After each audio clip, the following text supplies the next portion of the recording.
if Ryan Garcia is putting on a front or an act, or this is a distraction technique, he's got millions and millions of followers. He's got millions of people that tune in to watch him. He's got influence. He's a proper influencer in an age of influencers when, someone can have 1,000 followers or whatever on whatever app you can be deemed an influencer or whatever. Ryan Garcia is a true influencer. And if you're pulling it on, and if it comes to pass that he says he was trying to use this to get into his head and make Devin Haney, fall off or think less of him to surprise him or get an advantage or an edge over him.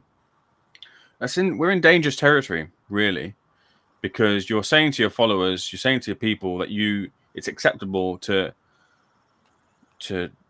take on or use or manipulate the guise of mental health problems or mental health need or addiction or issues or serious kind of problems, and use that to get an edge, use that to embellish it to a degree, to get people to watch you, to get people to discuss you, to get people to think about you in a certain way that isn't the truth or isn't factual. And those people will then follow on and then start doing that as well. The people that follow him will take that on board, and in their walk of life or whatever it is, or in the future down the line when they're in some sort of competition or whatever it is in their daily walk of life, they'll maybe think it's acceptable to do the same, which I don't think it is. Which I think for me is the wrong way to promote fights, because you get the conversation afterwards like, oh, you watching Ryan Garcia, what is he doing?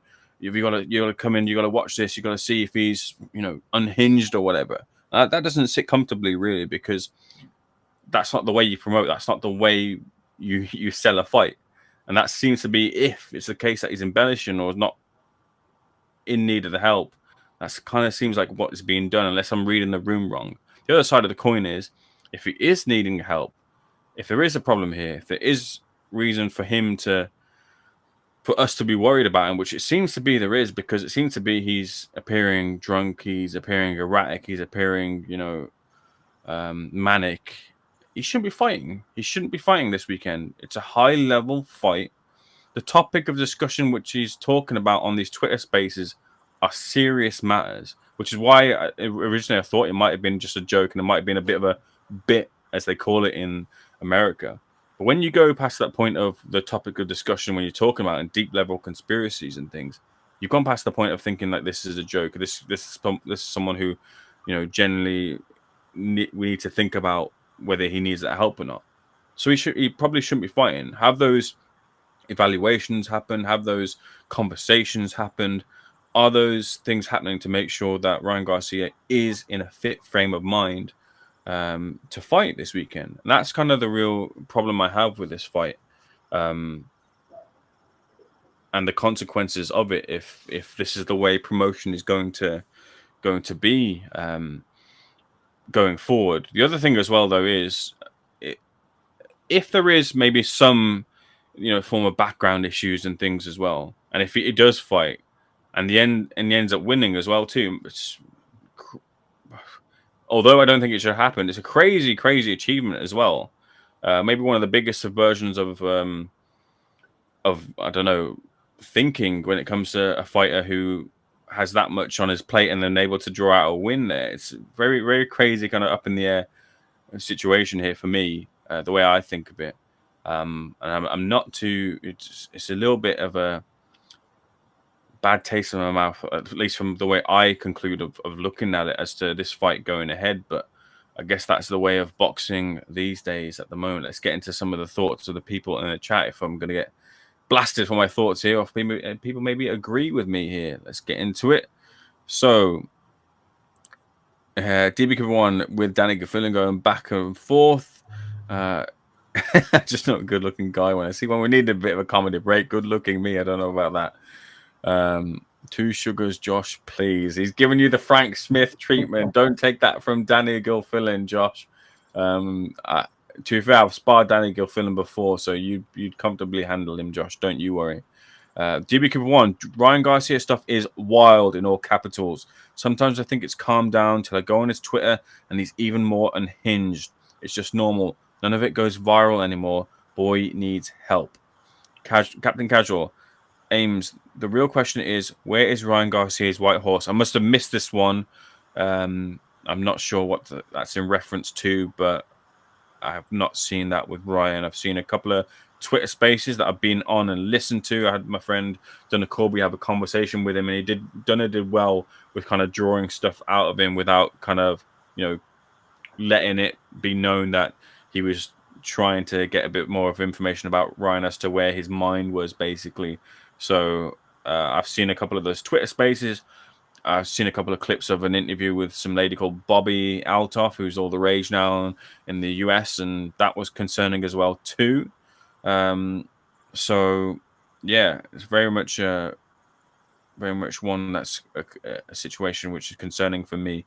Joe Abel, PBC have lost both Wilder and Boots. Are they going through problems? Well, they're certainly going through a reshuffle when it comes to losing TV deals now over with Amazon, I think it is, and they've had their first show, which by all accounts was believed to be a good show. Had a good card with Rowley on there against Isaac Cruz and Zoo and Fandora. Good little upset as well too, and for a lot of people wanted to see Rolly Romero as well too. They got that, so good value there to be had on that card.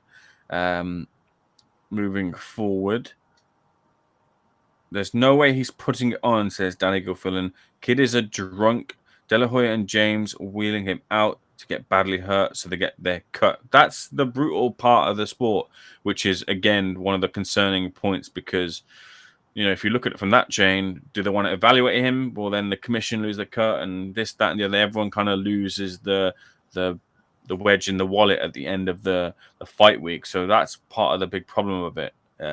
It's very much a concern here. PBC had never had Boots. His promoter died and he won alone. Oh, that's right. Correct. Only Top Rank and Matchroom were interested in him, according to Dan Raphael. PBC bailed out early. Kind of just distasteful for promoters to carry on like nothing's wrong. If Ryan was in any other professional sport, he wouldn't be allowed to compete currently. Never mind it being in a combat sport. Now, again, as well, just to add to another tidbit that's come in the back of my mind, this was a guy as well, and I know that people have sort of in the past, kind of said Ryan Garcia, maybe there has been a bit of how's the best way to phrase it? Maybe don't think that Ryan Garcia's path to his success is the most natural way, and had thoughts as to whether he was using performance-enhancing drugs. Nothing has ever come out to say that point, but people thought that the long break that he had for mental health reasons was maybe masking some of that. Now, I've got to take that on face value, and I take that on face value that Ryan Garcia did have mental health issues and wanted that mental health break there in that period in his life. But that's the point here, is if you carry that over, you then understand that with this situation and this erratic behavior, this is someone that's taken a mental health break in the past and maybe is in need of another one right now, as opposed to having a scheduled bout this weekend.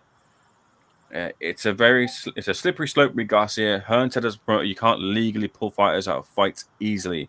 If New York Commission clears him, who are we to deny him a payday? I agree, but maybe this is the point where, in this day and age as well too, where this topic is more under the microscope and gets the spotlight it deserves. Maybe there needs to be an accounting for that in some sort of evaluation. I did see something loosely.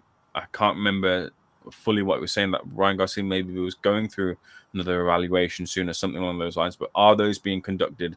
Are those accounted for? What level are they accounted to? What level of tests are being done to make sure that this fighter is capable of competing and is in sound mind to compete at the weekend? Because this is a sport where you're not. I know that it's been said and bounded about. It's not tennis what we're playing this weekend. It's trading leather.